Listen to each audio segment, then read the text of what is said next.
Are you ready to have your website get found by the right people? Are you looking to rank at the top of Google so you get more traffic to your website? Are you ready to learn how to use SEO and content marketing to grow your organic traffic? If so, you are in the right place, my friend.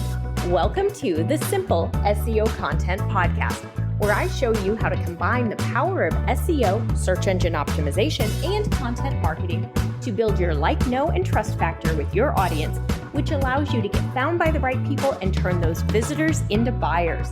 No more frustration or confusion, and no more time wasted wondering if you're doing your SEO right. It's time to learn how to use SEO and content marketing to grow your business.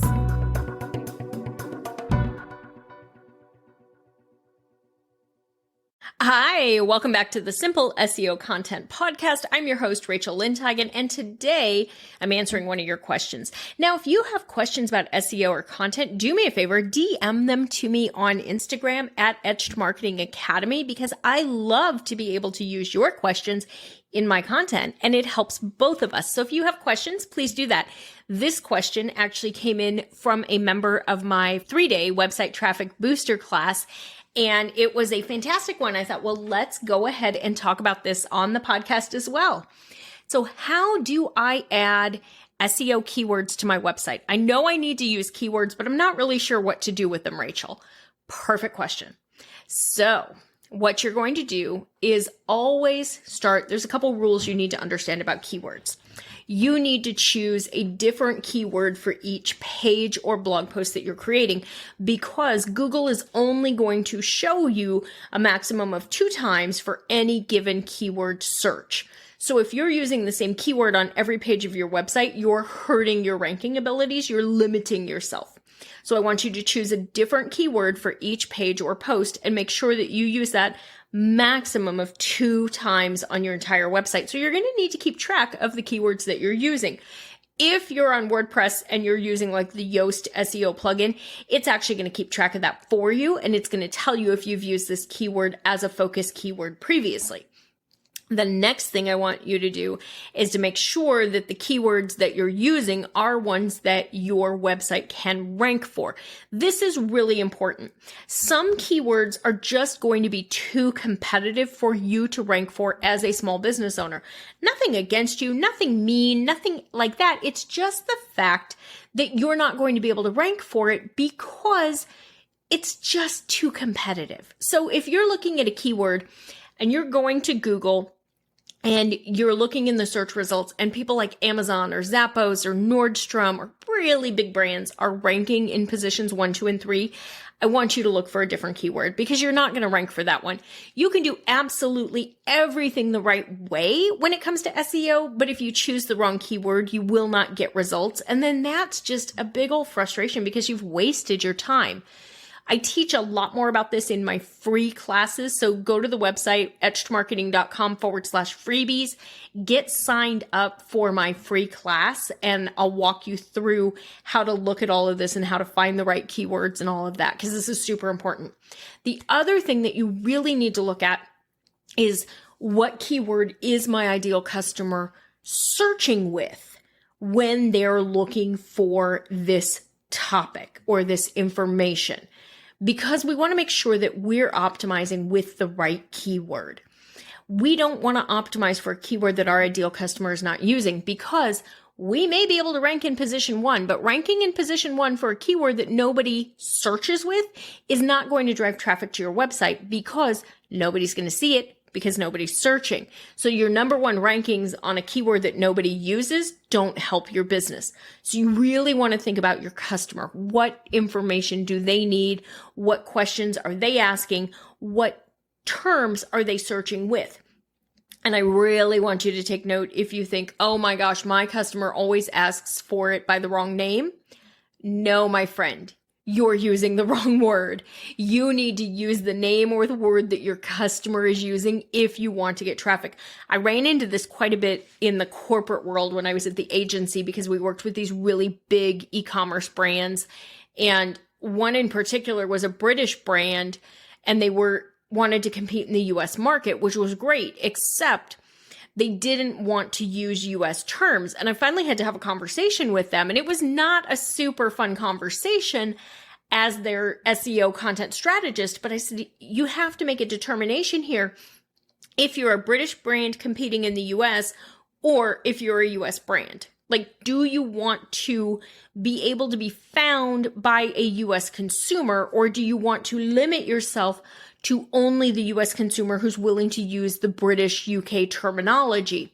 Because they wanted to do something like sell sweaters as jumpers and pants as trousers and tennis shoes as plimsolls. And while those are the terms in the UK, they are not the terms that the US consumer uses. So nobody was searching for those terms. They were not growing in the US market, and they were not growing in the US market because they were not speaking to a US consumer. So I want you to keep that in mind. While that's kind of an extreme example because they were a big brand and all of that, and it was 2 different countries, you need to use the terms that your ideal customer is using so that you can get traffic. And you need to make sure that the terms that you're choosing, you can rank at the top of Google's search results for, so that you get found and you get traffic. It's pretty simple. So now that we've gone through that, we know that we found the right keyword. Now you're going to use it in all the places that Google's going to look for it on your website. To make this easier for you, I do have the SEO Content Quick Start Guide. You can get that on the freebies tab on the website, etchedmarketing.com/freebies, or you can DM the word SEO to me on Facebook or Instagram, and that will send you the guide as well. You're going to use your keyword in your title tag. Your title tag is the very first thing that a potential visitor sees in the search results when they are searching with their keyword. It's going to show up above your URL. It's a maximum of 60 characters, and that does include spaces. So you are very limited here. It's a very small bit of information. Now, if you can include a call to action term, shop, learn, discover, find out, you can potentially see up to a 30% increase in the click-through rate, meaning up to 30% more people will click on that listing with that call to action term at the beginning than one that does not have it. It's not a guarantee, but we definitely have seen that in research studies. So it's a really good thing if you can add it. Your meta description will also need to include your keyword.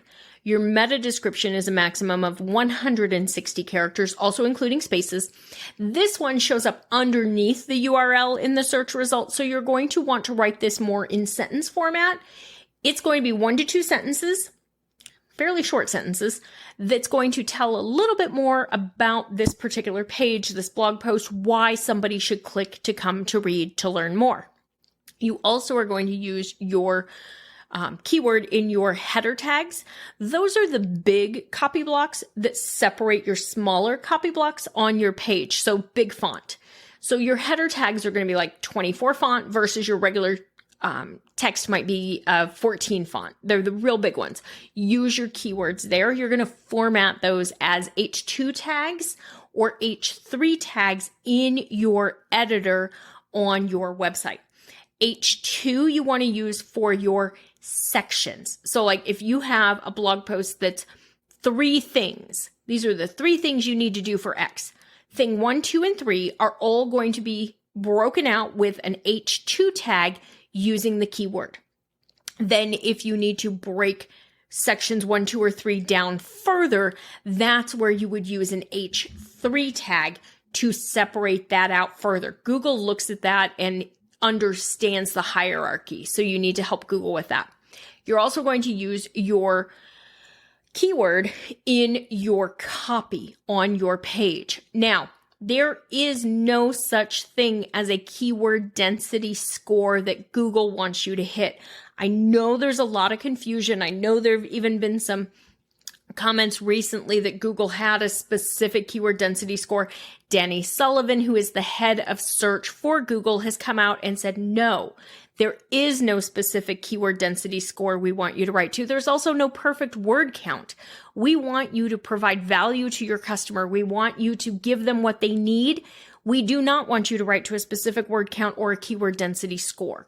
So use your keyword you're going to naturally use it because your copy should be about whatever your keyword is. It should be the main point.